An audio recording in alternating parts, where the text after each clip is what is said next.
ឯចាងផុតទៅនៅចាំស្អែកថ្មីអើយស្នេហ៍ខ្ញុំឥតន័យហារតីប្រេះស្រាំថ្ងៃស្អែកសន្យាថាឲ្យខ្ញុំចាំមិនដេចទៅ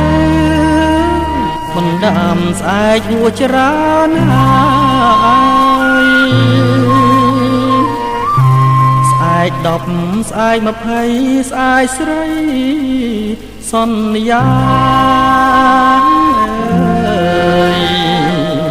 ស្អែកខ្លាំងវិចា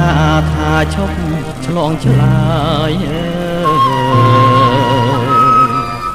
ស្អែកដែលស្រីផ្ដាំចាំហួងច្រើនហើយ